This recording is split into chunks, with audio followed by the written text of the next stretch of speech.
Those of you with good memories will recall that Shill Stompers was previously known as Robert Fink, and that he uploaded videos where he argued, for example, that satellites are fake. This was before his channel got taken down by YouTube and he ended up in court, where he got fined a substantial amount of money for stalking and harassment. It's called Sputnik. We know. Sit down. From day one, the Soviet Union conducted its space program in complete secrecy. Successful missions were made public after their completion. Failures were kept secret. It's why so much of what happened in the Soviet space program didn't come to light until after 1993. In contrast, the US decided to conduct its space program completely in the open, and in front of the world's media.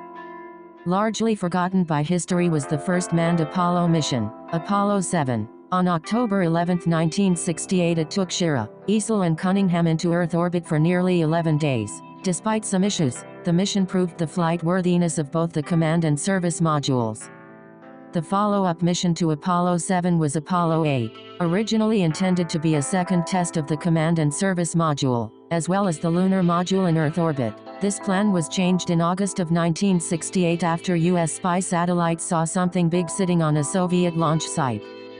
The sight of the Soviet N-1 moon rocket sitting on its launch pad left US authorities convinced that the Soviets were about to launch a manned mission to the moon, a mission that may also have included a manned lunar landing. Despite the extreme risk involved, it was decided to send Apollo 8, without a lunar module, to orbit the moon. If nothing else, the US could claim to have symbolically reached the moon first, even if the Soviets landed before the US. The crew of Apollo 8 were the first humans to pass through the Van Allen radiation belts, receiving 1 mg of radiation, or about the same as a single chest X-ray. Apollo 8 reached the moon on December 24, 1968, and orbited the moon 10 times, before returning to Earth, and splashing down on December 27, 1968. The mission of Apollo 9 now became the original Apollo 8 mission. The testing of the lunar module in Earth orbit, Gumdrop and Spider were docked, then undocked, then flown apart, then together, and the descent stage dropped. Next came Apollo 10, a complete rehearsal of the Apollo 11 mission, which included everything, except an actual landing.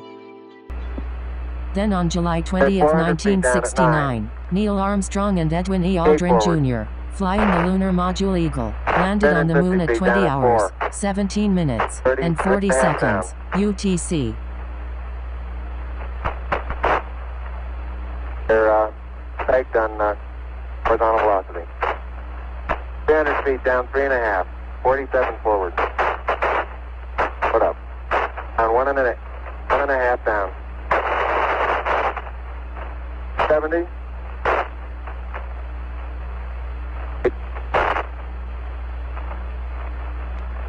Got the shadow out there. 50 down at 2.5. 19 forward. Altitude, velocity, light. 3.5 down, 220 feet. 13 forward.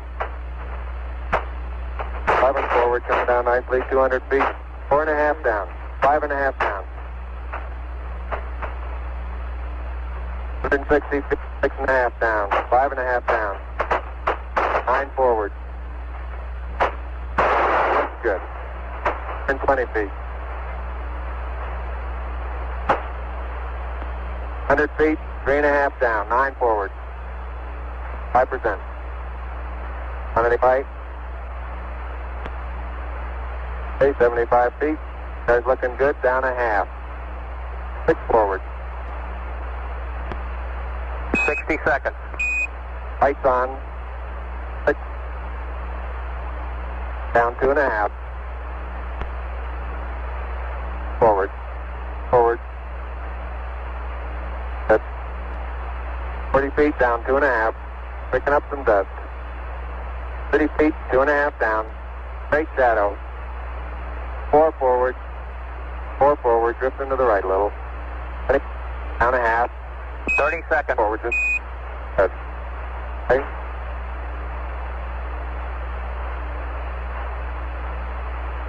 Contact light.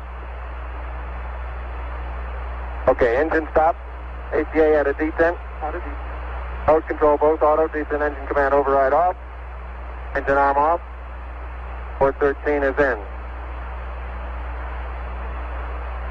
We copy you down, Eagle. Houston, Tranquility Base here. The Eagle has landed. At 2 hours, 56 minutes, and 15 seconds, 6.5 hours after landing, Armstrong stepped off Eagle's footpad and declared, "That's one small step for, man, one giant leap for mankind."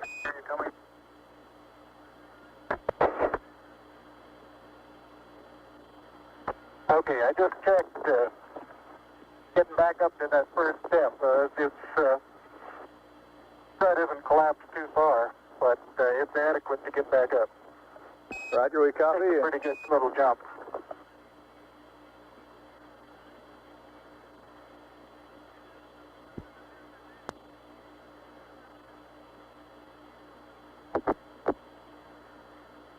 Buzz, this is Houston. F2, 1/160th second for shadow photography on the sequence camera. Okay. I'm at the foot of the ladder. The LEM footbeds are only depressed in the surface about 1 or 2 inches, although the surface appears to be very, very fine-grained as you get close to it. It's almost like a powder. Ground mass is very fine.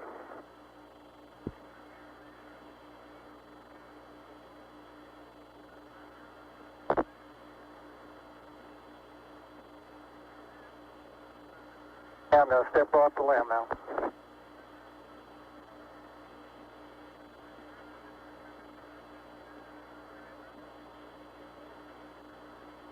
That's one small step for man, one giant leap for mankind.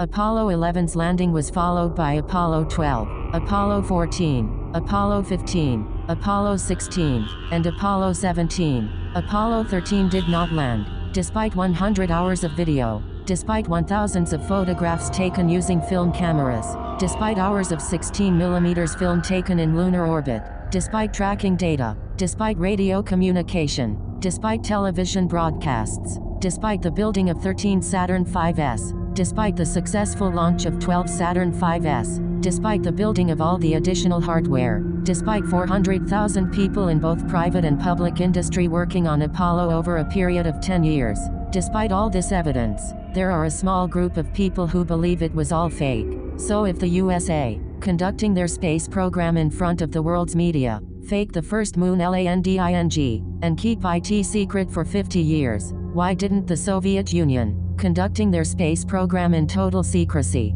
fake the first moon landing before the Americans?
Many moon hoax believers state that the Soviets knew that all the Apollo moon landings were faked, but that they kept their mouths shut for 50 years, because they were dependent on US wheat. It's a nice tale of international blackmail, and quite untrue. The first moon landing took place on July 20, 1969.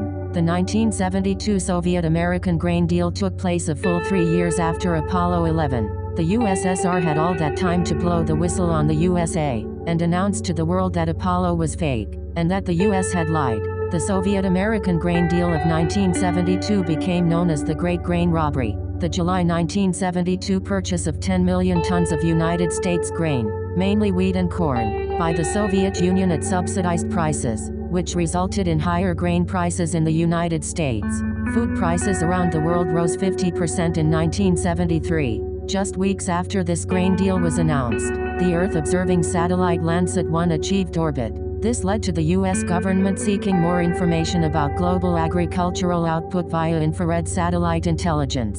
The Soviet-American grain deal of 1972 was a disaster for everyone concerned, except the Russians, trying to make it the reason why the Soviets, who knew that the U.S. Apollo program was fake, kept quiet because they needed U.S. wheat is far-fetched. The Soviet N-1 rocket was ready in 1968. It was first launched on February 21, 1969. Its final launch took place on November 23, 1972. All 4 launches failed. 2 weeks later, the 6th and final Apollo mission landed on the moon. The N-1 program was cancelled. The Soviets failed to reach the moon because of the failure of their N-1 moon rocket. With the Saturn V, the Americans went to the moon 9 times between December 1968 and December 1972. They landed 6 times.